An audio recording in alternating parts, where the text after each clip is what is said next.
Vous écoutez La Grande Évasion dans le Sud sur Fréquence Évasion, l'actualité du Grand Sud, info et détente.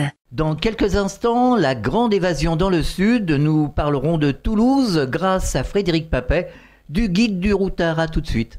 Loisirs, culture, environnement, économie. Sur Fréquence Évasion, l'info dans le Sud est sans limite. Fréquence Évasion, la culture du Grand Sud. Fréquence Évasion, Midi-Pyrénées. Benoît Lucchini, bonjour, merci d'être avec nous. Bonjour. Alors nous allons parler du Guide du Routard, plus précisément de l'édition de Toulouse Métropole. Le Routard a 40 ans. Comment a-t-il vu le jour, ce Guide du Routard? Oh là, ça a été une longue histoire. C'est né sous la plume de Philippe Glohagen qui, il y a donc 40 ans, voyageait et avait eu l'idée de mettre sous des petits carnets de notes au fil de ses périples. Voilà, il a additionné des petites informations qui seraient peut-être un jour utiles. Et puis, il est allé voir un éditeur avec cette addition d'informations qui a dit « Mais tu devrais faire un guide avec ça. » Et puis, il a eu le nom. Au départ, le nom qui lui est venu en tête, c'est le guide Ganesh. Ah ouais. Vous savez, c'est le dieu de la sagesse et de la science et de l'éducation en Inde, qui est représenté par ce gros éléphant bien ventru et bien qu'on dit vilain. Enfin, moi je le trouve très joli. Enfin, qu'on dit vilain parce qu'en fait toute son intelligence évidemment est intérieure. Et donc voilà. Et puis finalement, c'est Bizet, le directeur d'Actuel, qui lui a dit mais tu devrais l'appeler Routard, t'es un routard. Le néologisme routard est venu de là, a été créé à partir de ça. Alors il existe une édition, un guide pour chaque région de France? Oui, quasiment, ou parfois par département. Le découpage, en fait, n'est pas, pour nous, le découpage administratif n'est pas, une pensée absolue. On découpe nos guides soit en région, soit en département, soit là, en l'occurrence, pour Toulouse Métropole. Pour une ville. Pour une ville et son environnement proche, en fonction des réalités du terrain. En fait, on ne suit pas du tout une grille de lecture définie, mais vraiment en fonction de ce qui nous semble important.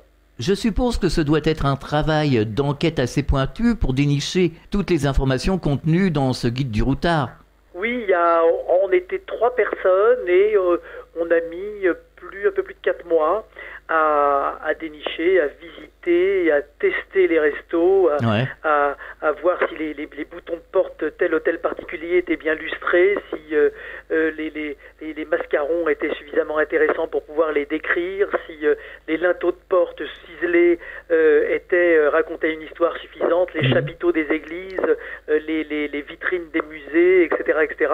Et si les salles de concert étaient aussi suffisamment excitantes pour pouvoir les raconter dans notre guide. Oui, tout à fait, c'est un travail de 4 mois, il y a plusieurs, puisqu'on travaille comme c'est vraiment un travail de terrain, un travail extrêmement artisanal, un travail donc de terrain et de tous les jours que nous avons fait pour pouvoir sortir cette édition Toulouse Métropole. Alors, quelles sont les informations, les principales rubriques que l'on peut trouver dans un guide du routard traditionnel? Alors, il y a évidemment le commentaire général sur la métropole déjà, et puis sur la ville de Toulouse également. Alors agrémenté tout un texte historique, alors plus ou moins long. Il est évident que dans Midi-Pyrénées, Toulouse a moins de textes que d'un guide destiné à Toulouse Métropole uniquement. Alors là, il y a tout un commentaire, je dirais, que je qualifierais de senti. Au feeling, on n'est pas là dans l'informatif, on est plus dans le ressenti. Oui, voilà, comment on a perçu la ville, nous avec notre chair, avec notre tripes, tout simplement. Après, donc quelque chose de plus factuel, donc un historique. Puis toutes les adresses utiles, évidemment. Où louer des vélos, la dernière pharmacie de garde en date, où se faire soigner en cas de problème. Toutes les informations utiles, l'office de tourisme, bien évidemment, toutes les visites guidées, etc. Puis les rubriques traditionnelles, où dormir, où manger, puis où boire un verre, d'accord, ou assister à un spectacle, ou voir un bon concert, ou voir un petit groupe des familles dans un petit troquet de Saint-Cyprien, etc., etc. Et puis après tous les sites, les visites, donc les musées, mais également des balades architecturales le nez en l'air dans des quartiers, que ce soit Arnaud Bernard, que ce soit Saint-Cyprien, que ce soit dans des quartiers un peu moins, on va dire, prisés de l'agenda touristique, mais qui pour nous revêtent quand même une grande importance. Alors vous êtes baladé un peu partout dans Toulouse. Quels sont les lieux, les monuments, les spectacles à découvrir quand on est toulousain ou de passage à Toulouse? En tout cas, qu'est-ce qui a retenu votre attention sur la ville de Toulouse? Alors évidemment, on pourrait commencer par les sentiers battus et rebattus, mais qu'il faut tout de même évidemment citer, que ce soit le musée des Augustins, le musée Saint-Raymond qui est absolument exceptionnel, là où il y a vraiment des œuvres absolument magnifiques, la place du Capitole, l'hôtel de ville évidemment, la basilique Saint-Cernin. Je passe vite, mais peut-être pour vous, pour citer des choses qui sont peut-être un petit peu moins connues, en tout cas des noms toulousains. J'adore la place Saint-Georges évidemment, l'église Saint-Jérôme, l'ensemble conventuel des Jacobins, bien évidemment qu'on ne peut pas passer sous silence. La place du Puy aussi. Voilà, évidemment. Le musée du Vieux-Toulouse qu'on aime bien, mais aussi, je sais pas moi, la rue Tripière, le carrefour des rues Saint-Rome, des Changes et des Tamponnières, où il y a vraiment tout un tas d'hôtels particuliers qui montrent des façades absolument éblouissantes. J'ai oublié, sans l'oublier, évidemment, l'hôtel de César, la fondation Bemberg qui possède des toiles absolument remarquables. Mais il va y avoir aussi la partie sud, la place de la Trinité, que j'aime bien, la rue des Filatiers.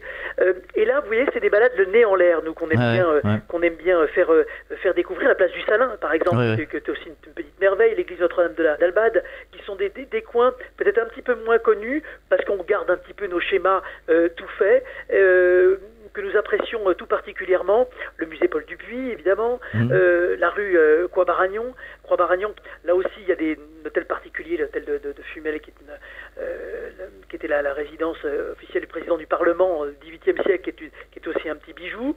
Il y a quoi également? Le musée départemental de la Résistance et de la Déportation, parce que Toulouse a joué un rôle, il n'y a pas eu que Lyon dans la Résistance. Toulouse a eu sa part de gloire également. Qu'est-ce que je peux vous citer? Des balades le long de la Garonne. Toulouse essaye aujourd'hui de retrouver son fleuve. Il y a des projets qui sont absolument colossaux qui vont être faits de ce coin-là. Donc c'est aussi un quartier qu'on aime bien. Puis on passe évidemment cette Garonne pour aller vers un quartier qu'on aime bien parce ça a été un quartier militant, ça a été un quartier qui a reçu évidemment les Espagnols après la guerre d'Espagne, le quartier Saint-Cyprien. Donc là qu'on décrit également par le menu, où on prend le temps de naviguer dans ces ruelles, de s'arrêter dans les estaminets, dans les petits cafés où il y a flotte toujours dans l'air quelques notes de musique, où on n'hésite pas à mettre trois chaises sur le pas de la porte et puis pour tailler la bavette entre voisins ou entre touristes et gens et habitants du quartier, où il y a une vie sociale très très importante et qu'on aime beaucoup. De ce côté-là, le quartier Arnaud Bernard, évidemment, qu'on ne peut aussi passer sous silence parce qu'il y a aussi des choses qui vibrent avec la maison des associations, le quartier culturel Arnaud Bernard, où il y a toujours des choses qui se passent, où ça vibre, où je dirais que la ville ne fait pas seulement que se visiter, mais là se laisse à vivre, je dirais, et où les touristes peuvent participer véritablement à cette vie de quartier, et c'est ça qu'on essaie de mettre également en avant, pas seulement les institutions, pas seulement la basilique Saint-Cernin qu'on adore, évidemment, pas seulement le musée Saint-Raymond, mais aussi tous ces quartiers où la ville vit, mais la ville vibre également. La rue du Thor, par exemple. Ah, évidemment, la rue du Thor, qui prend sa naissance juste sur la place du Capitole et qui a aussi sa vie sociale importante. Et puis, qu'est-ce que je pourrais vous citer? Évidemment, les abattoirs. Oui, tout à fait. Avec un musée absolument fantastique. La Laugrain aussi. La Laugrain, bien évidemment. Puis aussi des quartiers Joseph Maringos, du côté de Saint-Aubin, au-delà de la place Wilson, avec la maison de la Violette, les allées Jean Jaurès. Il y a des choses vraiment intéressantes. Et même, vous savez, on pousse, nous, dans notre guide du routard sur Toulouse Métropole, jusque l'observatoire de Jolimont et ses jardins. Mais aussi le quartier du Mirail, qu'on invite aussi à voir et à découvrir, parce qu'il a une histoire qui est intéressante, qui fait partie de la vie moderne de Toulouse. Et il n'y a pas forcément juste à s'en écarter. C'est pas simplement des images d'une cité de béton un petit peu dure parfois à appréhender, mais il y a aussi une vie sociale qui est importante là-bas, et on aime aussi à la décrire, cette partie-là de Toulouse. Il a été réhabilité, je crois, le quartier du Mirail. Tout à fait. Il y a eu un gros travail de réhabilitation qui dure encore avec les pour, les contre. C'est la vie de la ville, quoi. On essaie d'avancer. Alors d'autres pensent qu'on recule quand on avance, d'autres qu'on avance bien. C'est des débats urbanistiques, des débats sociaux qui sont en cours. Mais on aime bien nous dans nos guides mettre en avant aussi ces débats-là, parce que c'est pas simplement la ville d'hier, mais c'est la ville d'aujourd'hui et aussi celle de demain qui se profile. Tout à fait. Et ça, ce sont des choses qui nous interpellent nous au Routard et qu'on a envie de faire partager à nos lecteurs. Et les magnifiques jardins toulousains, comme le Grand Rond par exemple. Ah, bien entendu, c'est absolument merveilleux.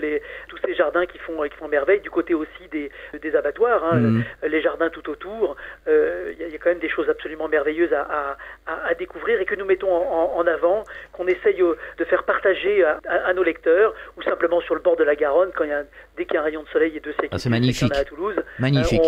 On quitte le haut un petit peu le bas, et puis on va sur les filtres, sur la prairie des filtres, et puis on s'allonge là tranquille. C'est aussi ça.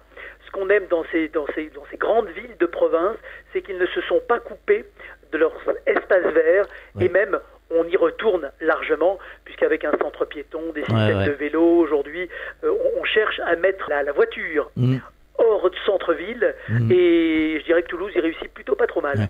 La rue Saint-Rome et le jardin qu'on pense Caffarelli. Bien entendu. Et puis aussi tout ce qui a été fait autour actuellement, le nouveau jardin autour du donjon, qui a été réhabilité. Ah oui, magnifique aussi.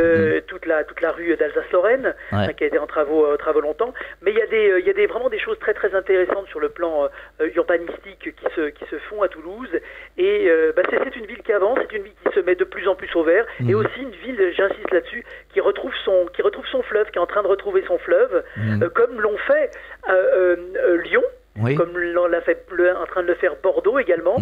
C'est vraiment une nouvelle tendance, alors qu'avant on boudait un petit peu cette notion d'eau, et ça permet à Toulouse actuellement d'aller chercher aussi, c'est pour ça que c'était intéressant pour nous d'intégrer cette notion de Toulouse métropole, d'aller chercher plus loin, c'est-à-dire que le fleuve ouvre vers l'extérieur. C'était autrefois une ville qui s'est un peu refermée sur elle-même. C'est aujourd'hui une ville qui s'ouvre sur l'ailleurs, sur l'au-delà de sa ville, comme l'a fait également Nantes. On dirige vers Saint-Nazaire, qui s'ouvre vers Saint-Nazaire de plus en plus. Et ça, ce sont des points de vue qui nous intéressent sur le plan politique, mais aussi sur le plan tout simplement urbanistique et sociologique. Et une proche banlieue qui est pas négligeable et même très agréable. Tout à fait, avec des espaces verts, là encore, et avec, Blagnac par exemple, simplement si on devait citer Blagnac. Il y a des gens qui me disent « Ah, Blagnac, oui, les avions », mais c'est quand même pas rien. Quand on vient de l'extérieur, quand on ne connaît pas la ville et qu'on découvre aux portes de la ville ce qui aujourd'hui est une industrie absolument phénoménale, avec des circuits de visite Airbus qui sont vraiment très très intéressants. Alors c'est pas donné, mais c'est vraiment passionnant. Quand on ressort de la visite d'Airbus, on dit c'est quand même un vrai truc, cette histoire d'Airbus et ces usines de montage d'avions, c'est quand même pas rien. Et ça, alors je trouve ça rigolo parce que il y aura, avec le projet futur, seront réunis sous une même enseigne aussi bien le musée des ailes anciennes, cette association de bénévoles avec leur vieux coucou qu'ils briquent vraiment comme vraiment les premiers amoureux de l'aviation, et puis Airbus, juste à côté. Il y a quand même les premiers pas de l'aviation, les premiers envols, les premiers battements d'ailes de l'aviation, jusqu'à aujourd'hui, ce qui se fait de mieux dans le genre, et ça c'est quand même pas mal. Et puis, avec le musée Clément Ader et des grands hommes qui se trouvent d'un petit musée, mais aussi qui méritent un coup d'œil à Muret, on a là une espèce de boucle de l'aéronautique qu'en tant que Toulousain, on peut être fier d'avoir sous son toit, je dirais. Ramonville-Saint-Agne, la Beige. Ramonville évidemment, à Tournefeuille, la base de loisirs de la Ramée, et puis un endroit que j'aime beaucoup qui est quand même le cinéma Utopia, où en plus on mange très bien après avoir s'être fait une toile. À côté on a évoqué Clermont-le-Fort, et puis son petit castrum minuscule du Moyen-Âge, mais qui est chou comme tout, et il est aussi minuscule que beau à voir, tout simplement, joli à visiter.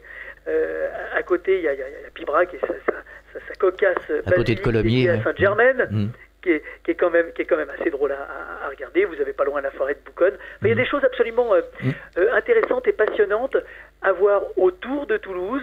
Alors nous, ce qu'on cherche à faire, c'est amener les Toulousains à dépasser, dire on me dit, mais il y a des embouteillages. D'accord, il y a des embouteillages. Il y en a partout des embouteillages. Voilà, exactement. exactement, il y en a partout, et pas tout le temps non plus. Non. Faut pas non plus exagérer. Non. Mais il faut parfois pousser un petit peu plus loin jusqu'à cette merveilleuse forêt de Bouconne, où il y a avec sa base de loisirs et puis des sentiers de balade qui sont vraiment intéressants. Et parfois, j'en parle à des amis toulousains. Vous savez, ils n'ont jamais foutu les pieds. Ah bon. C'est toujours assez cocasse. C'est incroyable. Ils n'ont pas poussé la curiosité jusqu'au château du Lauragais comme celui qui est vraiment passionnant. Il y a une visite passionnante à faire au château de Bon-Repos-Riquet. Le château lui-même n'est pas impressionnant, n'est pas magique. On n'est pas à Chambord, on n'est pas à Zelle-Rideau, mais la visite guidée qui nous explique les tenants et les aboutissants de la famille Riquet et de leur fameux canal, ça, c'est vraiment passionnant. C'est vraiment une histoire humaine très très intéressante. On marque une pause, on revient dans quelques instants. De Menton à Toulouse, Radio Fréquence Évasion, le soleil du Grand Sud. Venez découvrir la cuisine et les recettes du Grand Sud. De la Corse à la Provence, du Languedoc au pays toulousain, toutes les recettes du terroir vous sont proposées sur le site de Fréquence Évasion. Cliquez sur Programme et Cuisine. Bon appétit avec Fréquence Évasion. www.fréquenceévasion.com. La météo en France dans notre Grand Sud. Quel temps fait-il en Midi-Pyrénées, Languedoc-Roussillon et Provence-Alpes-Côte d'Azur? Pour le savoir, cliquez sur Météo. Chaque jour, Fréquence Évasion vous offre la météo grâce à Météo France. Partout dans le Grand Sud, Fréquence Évasion. Nous sommes de retour sur Fréquence Évasion, c'est la grande évasion dans le Sud, toujours en compagnie de Frédéric Papet du Guide du Routard. Alors à ne pas oublier la Cité de l'Espace. Ça fait la Cité de l'Espace qui est aussi... Oui, je ne l'ai pas citée parce que ça, elle paraît tellement évidente, mais oui, là aussi, mais enfin... c'est des découvertes absolument merveilleuses qu'on peut y faire. On peut véritablement y passer une journée entière. Et c'est pour ça. Et là, vraiment, on est vraiment on est sur l'avenue Jean Gonor, c'est vraiment à 2 pas du centre, c'est à 7-8 km du centre de Toulouse. Et là, il y a vraiment le pavillon des expositions permanentes dans la Cité de l'Espace, où la partie qui s'appelle Astralia est vraiment merveilleuse. Alors là, les gamins s'en mettent plein les mirettes, et les adultes aussi. Et vers la barrière de Paris, le petit village de Saint-Jory. Voilà, tout à fait. Il y a vraiment des découvertes faramineuses. Et puis, j'ai envie de vous citer tout simplement également ce canal du Midi, puisqu'on citait Paul Riquet il y a quelques instants. Alors, c'est pas toujours facile, mais si on s'y prend bien, on peut arriver, en fonction des horaires de train, alors voilà, il faut avoir un petit peu le mode d'emploi, de faire une partie du canal en partant du centre-ville jusqu'à Avignonnais-Lauragais et remonter son vélo, parce qu'après on est crevé, par le train, en ayant bien les horaires et en manigançant bien son affaire. Et on donne dans notre guide vraiment le mode d'emploi, parce qu'on n'est pas forcément tous partis pour aller faire 100 km dans la journée. C'est sûr. Et pour faire un aller tranquillou, descendre une partie du canal du Midi, sous les platanes, et revenir par le train dans le centre de Toulouse, tout ça en une grosse demi-journée ou une journée avec le pique-nique. Et ça, c'est quand même pas mal. Toutes les villes de France n'offrent pas cet aspect, comment dirais-je, bucolique, même en traversant une partie de banlieue, parce que la banlieue fait partie de la ville, fait partie de ce qui existe sur le plan urbanistique. C'est aussi intéressant et de plus en plus s'éloigner effectivement des habitations pour aller chercher plus au sud un espace de verdure et revenir par le train. Et on est très vite arrivé dans le centre de Toulouse. Peu importe où on se trouve, on est vite arrivé dans le centre. Oui, tout à fait. Ça, c'est vraiment le charme de cette ville, c'est qu'on quitte le centre rapidement et on revient au centre rapidement. Ça, et vous avez quand même toute cette belle partie du Lauragais avec un petit village que j'adore, Saint-Félix-Lauragais, et puis juste à côté Saint-Julia, avec des bonnes petites tables à la clé là qui font absolument merveille. Et puis juste au nord quand même, on a poussé notre édition à parler. Je vous dis, on n'a pas de limite administrative stricto sensu. On n'allait pas se borner uniquement à la métropole. On est allé chercher quelques petites merveilles dans le Frontonais avec Ville-Mathieu, Mirepoix-sur-Tarn. Il y a du bon vin là-bas. Et avec évidemment les crus qui vont avec. On a quelques bonnes adresses de producteurs à la clé dans notre rubrique Où acheter du bon vin qu'on cite également. Et des quartiers tranquilles à Toulouse comme la Roseraie, Bonnefoy et la Côte-Pavée. Voilà, tout à fait, qu'on indique aussi, qu'on cite. Alors évidemment, on n'a pas des visites aussi détaillées, mais il faut savoir que l'Office de tourisme de Toulouse, qui fait vraiment un super boulot, a des dates fixe en fait, à des dates imprécises, des balades dans des quartiers qui ne sont pas les quartiers du centre, mais qui permet aussi de comprendre la ville par le biais d'autres quartiers plus méconnus. On apprend des choses. Alors, je ne dis pas que ce sont des quartiers forcément faciles à appréhender, à comprendre sur le plan historico-urbanistique, quand on n'est pas, on ne fait pas partie d'une visite guidée. Mais il y a là des guides absolument super compétents qui d'un seul coup mettent en lumière des points d'architecture ou des points historiques passionnants lors de ces visites guidées que j'invite tout le monde à prendre parce que on dépasse vraiment le simple aspect visuel des choses, on rentre dans l'histoire, dans la grande histoire et parfois dans la petite histoire, mais qui nous apprend beaucoup de choses sur cette ville et sur ces quartiers. Une ville très bien desservie avec le métro, le bus et le tram. Avec le métro, le bus, le tram, ça c'est vraiment extra parce que ça évite et ça permet, parce que il ne s'agit pas simplement d'avoir une politique des transports en disant tiens, les bagnoles dehors, on en a assez de voir des bagnoles. Encore faut-il mettre derrière cela des systèmes de vélos à prix modéré. Ça, vous les avez avec les systèmes de Vélib comme à Paris ou de Vélib, je ne sais plus pour quelle ville. Bref, un système de tram, des systèmes de transport dans les zones piétonnes également pour les personnes âgées ou à mobilité réduite. Et ça, c'est quand même important. C'est-à-dire que une politique de la ville se conçoit non seulement en disant tiens, ça on n'en veut plus, mais aussi en dire qu'est-ce qu'on met en remplacement pour ces gens-là. Alors effectivement, après, ça râle toujours un peu aux entournures, mais ça c'est pas grave, parce qu'effectivement, se garer devant la boutique ou devant le resto où on souhaite aller, c'est plus trop possible, mais c'est pas grave. On a des manières différentes de penser la ville et c'est bien ainsi. Et puis au final, on s'aperçoit qu'après les râleries, tout le monde est vraiment content d'avoir une ville qui respire, une ville où au petit matin, on se met sur une petite place, on prend son petit café et on peut entendre les oiseaux piailler. Place Saint-Georges par exemple. Tout à fait, et ça c'est quand même des points forts et que personne après ne peut remettre en cause dans cette politique de la ville, même si évidemment ça fout un petit peu la pagaille pendant quelques années. Oui, c'est clair, c'est vrai que c'est difficile à circuler, on n'a rien sans rien.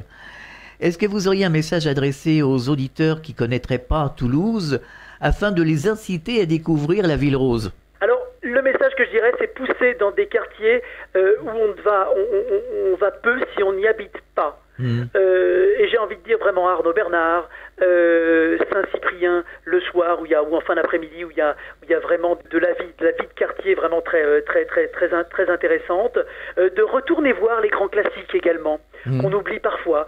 J'ai vraiment l'ensemble conventuel des Jacobins qui est une merveille, le musée Saint-Raymond, refaire à l'ouverture la basilique Saint-Cernin. Donc je dirais entre guillemets et de manière très humble, mais revoir ces classiques et pousser un petit peu plus loin les endroits où on ne va pas parce qu'on n'y s'y intéresse pas forcément, parce qu'on dit tiens, qu'est-ce qu'il y a là-bas, c'est juste un quartier d'habitation. Saint-Cernin, le Mirail également. Faites une visite guidée dans le quartier du Mirail, permet de découvrir la ville d'une autre manière, de voir ce qui s'est passé dans les années 60, 70, 80, pourquoi ce quartier a été construit, comment il a été construit, pour qui, où il en est aujourd'hui, comment il essaie d'avancer, comment il essaie de réparer ses erreurs. Et ça permet de comprendre la ville comme un fil historique. Il n'y a pas l'histoire et puis aujourd'hui et puis un petit peu demain, mais le fil de l'histoire de la ville n'est qu'un et unique, et cette pelote se dévide en permanence. Et c'est ce fil-là que je crois qui est intéressant, cette non-rupture de la continuité. Vous voyez ce que je veux dire ? Tout à fait. Dans l'histoire de cette ville qui bouge en permanence et qui en plus, ces derniers temps, à mon sens, fait des choix vraiment passionnants avec le projet Garonne, avec le quai des Savoirs qui va se mettre en place dans les années qui viennent. C'est-à-dire une ville qui bouge, industrieuse, industrielle, mais aussi extrêmement étudiante, avec tous ces projets qui retrouvent sa verdure et son fleuve, avec ce projet de grand parc Garonne qui va se mettre en œuvre dans les années qui viennent. C'est ce fil-là que j'ai envie d'inviter, avec beaucoup d'humilité évidemment, mais les Toulousains à retrouver, et ceux qui ne connaissent pas, à venir, surtout ceux-là, à venir découvrir la Ville Rose. Alors on a oublié le quartier Saint-Michel et le quartier Saint-Étienne, avec l'église, la rue de Metz. Bien sûr, avec siècle. Alors, on peut pas évidemment mais qui propose aussi quelques façades absolument passionnantes. Des petites ruelles. Alors évidemment, les hôtels particuliers, mais avec des petits accents art déco des années 20-30 qui ponctuent par là la visite avec de très très très belles choses. Vraiment, la place du Pilori. Le boulevard du Languedoc aussi. Boulevard du Languedoc, tout à fait. Il y a vraiment des merveilles. Alors ce qui est intéressant dans cette ville, parce que chaque quartier est relié l'un à l'autre de manière extrêmement naturelle. Vous n'êtes pas dans un quartier, puis dans un autre, puis dans un troisième, mais il y a un fil continu, et encore qui raconte l'histoire, que ce soit l'histoire du pastel ou jusqu'à l'histoire de la résistance, et puis l'histoire effectivement plus contemporaine avec le mirail des années 50, 60, 70, avec les immigrations espagnoles à Saint-Cyprien, les catastrophes comme la grande inondation, tout ce fil-là en fait est continu à Toulouse, et chaque siècle a permis de poser sur le plan architectural des merveilles que l'on peut voir aujourd'hui. Alors, on peut retrouver le guide du routard sur Internet ? Tout à fait, www.routard.com, tout à fait. Donc, je suppose qu'on peut retrouver toutes les éditions de France ? Oh, bien sûr, de France et même de Navarre. J'allais le dire. Sur notre site. Et puis, évidemment, l'édition complète sur Toulouse, dans notre guide, la Toulouse Métropole, donc qui n'embrasse pas seulement la ville, mais également les villes incluses dans la métropole, et au-delà, le Lauragais, le Frontenay, et puis une région entre Save et Garonne également, donc on tire encore un petit peu plus loin notre zone de prospection. Oui, puis c'est une ville qui est bien située, pas loin de la principauté d'Andorre, des Pyrénées, de Carcassonne, Castelnaudary, Auch. Albi, Auch, etc. Enfin, voilà. Je crois que de ce côté-là, vous avez quand même mer et montagne. Tout à fait. Pas très loin. C'est quand même une ville gâtée, on va dire. Vous avez des projets, des nouveautés pour le guide du routard ? Alors on a sorti il y a pas très longtemps un nouveau guide sur le Sri Lanka, sur le plan international, là, parce que le Sri Lanka, comme vous le savez, a été en guerre pendant très longtemps. La paix étant revenue, nous ressortons, nous avons refait une nouvelle édition pour ce guide-là. Nous avons aussi un guide auquel nous tenons beaucoup, que nous avons sorti il y a peu de temps, Israël-Palestine, tout simplement. Donc, et le titre n'est pas, évidemment, n'est pas anodin. Donc voilà, ça c'est pour les dernières nouveautés. Des guides de ville à l'étranger, évidemment, Bangkok, Lisbonne, San Francisco, notre guide New York, mais ça nous l'avions déjà. Nous avons de plus en plus, en fait, il y a vraiment une culture qui s'est développée il y a quelques années avec les RTT notamment, une culture de week-end ou de grand week-end, et donc nous avons développer nos propositions de guide dans cet axe-là, à savoir partir 3 jours à Barcelone, à Prague, à Lisbonne, et n'oublions pas, à Toulouse, évidemment. Évidemment. Et des guides dans le sud de la France, par exemple, je pense à Montpellier, Nîmes, Aix-en-Provence... Alors, nous travaillons actuellement, vous voyez, vous faites bien de me le dire, nous travaillons actuellement, justement, sur un guide Montpellier. Dans la même optique, nous avons fait l'année dernière Nantes, dans cette même optique, Nantes Métropole, dans ce même souci d'ouverture, et nous travaillons actuellement sur un guide précisément, un guide Montpellier Agglomération, puisque le titre Métropole, Montpellier n'a pas encore le titre de métropole, mais d'agglomération, donc sur Montpellier Agglomération, avec là encore cette aventure pour cette grande ville d'aller chercher plus loin la mer, au long du Lez, jusqu'à arriver à la Méditerranée. Donc toujours dans cette optique-là, les grandes villes françaises actuellement se bougent énormément et acquièrent, à l'instar de Toulouse, une dimension européenne nouvelle. C'est quelque chose de récent, ça a quoi 10 ans pour les plus anciennes, et puis 4-5 ans pour celles qui ont, entre guillemets, pris le train en marche. Mais cette dimension européenne, avec des grands projets, on a cité le Quai des Savoirs, le Grand Parc Garonne, etc. Il y en a d'autres, et puis évidemment tout ce qui se fait autour de Blagnac et de l'aérospatiale, évidemment. Donc toutes ces ouvertures-là, des pôles industriels, des pôles estudiantins, comme aussi se développe à Toulouse, qu'il a toujours eu, mais avec les projets nouveaux, qui permettent d'avoir aujourd'hui une véritable dimension européenne, alors que il y a 10-15 ans, ces villes-là avaient une notoriété, je dirais, qui ne sortait pas du département. J'exagère, évidemment, mais le sens est là. Là, il y a une ouverture à l'Europe de ces grandes villes qui ont vraiment relevé les manches pour bosser véritablement à l'international, pour faire venir du monde. C'est quand même pas un hasard si chaque année vous avez un des plus hauts taux, je dirais, d'immigration dans la région. C'est quand même pas pour rien, c'est pas simplement pour le soleil. Non. Parce que les gens, il leur faut quand même du boulot, il leur faut un cadre de vie, il leur faut une maison. Et ça, cet accueil pour les nouveaux Toulousains, eh bien la ville a su le faire, a su les prendre en charge, parce que ce n'est pas évident quand il ne s'agit pas seulement de dire tiens, je vais aller à Toulouse parce que c'est sympa, il y a une petite atmosphère barcelonaise et puis il y a du soleil. Ça suffit pas, ça. Non. Tout à fait. Il faut quand même trouver une école pour les gamins. Il faut se réinsérer sur le plan professionnel, sur le plan social, etc. Et c'est vrai que Toulouse offre aux nouveaux arrivants toutes ces possibilités-là de manière positive, assez rapide et véritablement avec un accueil du tonnerre. Et c'est ça que je pense qui est très très important. Vous voyez, moi s'il y a aussi quelque chose que je retiens de notre voyage à mes collègues et moi-même, c'est vraiment cet accueil des Toulousains que nous avons reçus partout, sachant que nous sommes incognito, que nous essayons les restos, que nous visitons les hôtels, etc.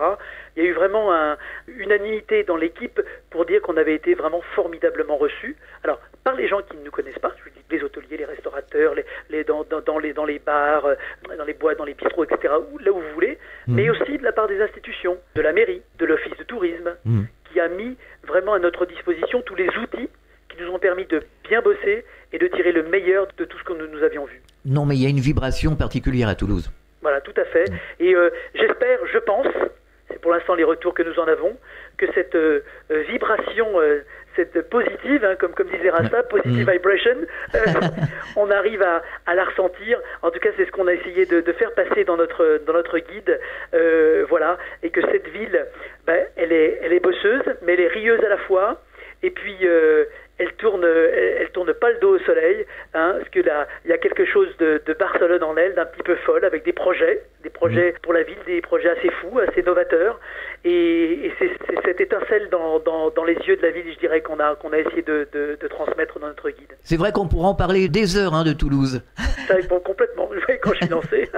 Moi aussi, c'est pareil. Donc on va devoir s'arrêter.